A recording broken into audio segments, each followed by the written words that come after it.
Salut les traders, salut les tradeuses. On va voir aujourd'hui le Snake Bite Effect, l'effet de la morsure du serpent quand tu te fais mordre par le serpent.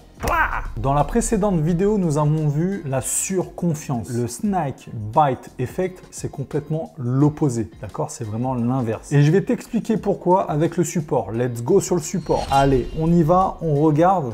Donc déjà, on va expliquer en quoi consiste le Snake Bite Effect. Donc on va expliquer qu'est-ce que c'est, on va voir ensemble comment éviter cette émotion et forcément à la fin, il y aura un petit exercice pour t'aider à gérer cette émotion. Pour t'expliquer en mode trading, d'accord, avec le langage trading, c'est tu as réalisé des bons plans de trading, mais en fait tu as peur, tu as cette peur de rentrer en position. C'est pas un excès de confiance, c'est l'inverse, c'est un manque de confiance en soi. Pourquoi? Parce que on va voir justement que certainement tu ne maîtrises pas la méthode, donc tu as peur, ou c'est tout simplement ta personnalité qui est comme ça, d'avoir peur d'agir dans quoi que ce soit. On va voir tout ça ensemble. Maintenant que tu sais pourquoi, en gros, tu as fait un plan de trading, c'est le moment où il faut que tu prennes position, et le problème c'est que tu vas pas prendre position parce que tu as ce manque de confiance. Pour éviter ça, il y a quelque chose de très important qu'il va falloir mettre en place. Souvent, peut-être certainement que tu me suis et souvent tu m'entends dire ces choses-là, et en fait, comment l'éviter? Ça va être tout simplement avec la checklist. La checklist, elle est là pour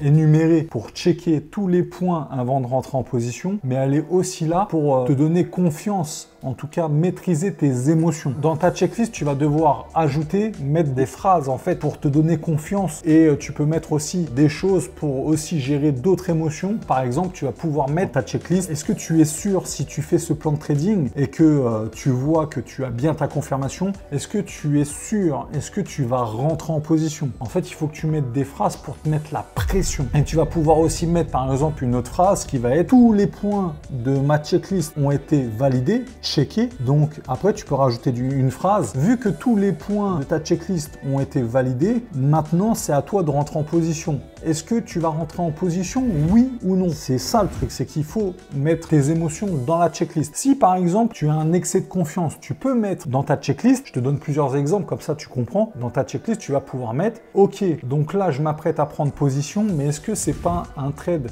émotionnel, c'est pas un trade d'excès de confiance? Est-ce que je me prends pas pour un super héros? Par exemple, imaginons que tu es malade, ou tu viens de t'embrouiller avec ta femme ou avec ton compagnon, et ben tu vas pouvoir mettre aussi dans ta checklist une phrase, par exemple: ok, est-ce que tu es dans ton état normal avant de rentrer en position? Ok, tout est au vert, mais toi, au niveau de ton mindset, de ta santé, est-ce que tu te sens bien? Est-ce que tu n'es pas malade? Est-ce que tu t'es pas pris la tête avec ton voisin? Est-ce que tu t'es pas pris la tête avec ton poisson rouge? Etc. etc. Donc en gros, juste, moi je veux que tu comprennes que la checklist, elle n'est pas là juste pour checker des points du genre oui, est-ce que tu as bien regardé ton journal économique? Est-ce que tu n'as pas atteint ton objectif mensuel ou hebdomadaire? Est-ce que tu n'es pas en train d'acheter une résistance?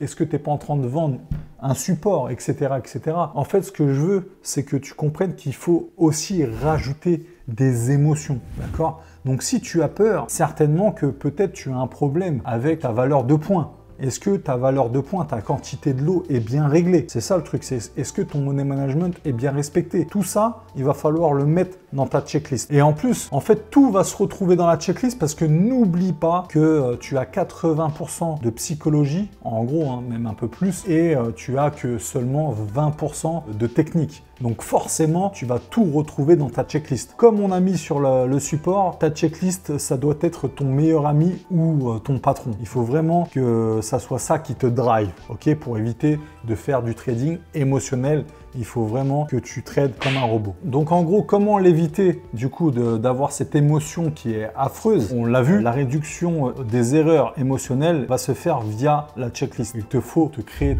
ta propre checklist émotionnelle pour pouvoir justement éviter cette émotion Snake Bite Effect. Et le deuxième point, c'est avoir une assurance de consistance en trading. On a cette variable qui rentre en jeu. Je ne sais pas si tu sais ce que c'est qu'une variable, mais en fait, c'est un peu comme les taux variables. C'est pas constant, tu vois. C'est vraiment pas constant, c'est variable. Un coup, c'est comme ça, un coup, c'est comme ça, un coup, c'est comme ça, un coup, c'est comme ça. Et en fait, ça, c'est affreux. Alors, pour éviter cette fameuse variable, il faut s'appuyer sur la checklist, parce que c'est grâce à la checklist, comme je t'ai dit, qu'on va pouvoir faire du trading simple, efficace et avoir des résultats constants. Donc ça veut dire que si on a des résultats constants, eh ben, on n'a pas des résultats variables. Et c'est grâce à la checklist que tu vas pouvoir maîtriser tes émotions et avoir justement des résultats constants. En fait, si tu trades sans checklist, eh ben en fait, ça va être la merde, ça va être un délire, ça va être Disneyland, quoi. Genre, t'as personne autour de toi, c'est la fête, il n'y a pas de patron, il n'y a rien qui te tient. En gros, tes émotions, ils vont prendre le dessus. Et pour éviter justement de sortir toutes ces émotions, il faut absolument que tu appliques ta checklist à la lettre. Donc, c'est pour ça que je veux absolument que tu commences dès maintenant à faire les exercices. Donc, la première chose, ça va être de te créer ta checklist technique au niveau de l'analyse technique. Regarder ton contexte, regarder les niveaux, etc. Créer ta checklist et 20% de technique. Et dans un second temps, je t'invite à mettre entre les lignes, rajouter tes émotions, te créer tes phrases où en fait ces phrases-là vont être là pour maîtriser tes émotions. Par exemple, le Snake Bite Effect, c'est l'émotion de la peur. Et en fait, il faut que tu arrives à voir pourquoi tu as peur. Pourquoi? Peut-être que tu as peur parce que tu n'as pas assez d'expérience. Et si tu n'as pas assez d'expérience, tu as assez peur de rentrer en position parce que tu es encore débutant. Donc en gros, moi ce que je te conseille, si tu es encore trop débutant, le mieux pour prendre de l'expérience le plus rapidement possible, il faut que tu fasses du backtesting. Mes résultats, ça ne se regarde pas en un trade. Ça ne se regarde pas en 10 trades, ça se regarde en 2 mois, d'accord? 2 mois de contenu. Même 1 mois, c'est pas assez. Il faut avoir assez de recul. Donc franchement, fais du backtesting à fond, le maximum que tu peux pour prendre un maximum d'expérience. Comme tu auras vu plusieurs fois le même type de cas que tu souhaites prendre là maintenant, ton plan de trading, le plan de trading que tu as fait, tu l'auras vu des centaines de fois, tu n'auras plus peur de rentrer en position parce que tu as pris de l'expérience. Et peut-être aussi que tu as peur parce que, comme je t'ai dit, la valeur de ton point, il est trop élevé, tu es trop exposé. Ton money management, il est pas bien, d'accord? Il est vraiment pas... T'es pas au top au niveau money management, ce qui fait que t'es pas à l'aise avec tes pertes. Donc, tu as peur de rentrer en position. En gros, ce que je veux que tu fasses, c'est que tu mettes tes émotions dans ta checklist. Et une fois que tu auras mis toutes tes émotions dans ta checklist, ça ira beaucoup mieux dans ton trading. Donc voilà, donc je te laisse du coup aller faire ta checklist. C'est super important. On ne doit surtout pas trader sans checklist. Maintenant, tu sais qu'il faut rajouter des émotions dans la checklist. Je te laisse aller faire ça tranquillement, ok? Et on se rejoint dans la prochaine vidéo. Allez, ciao!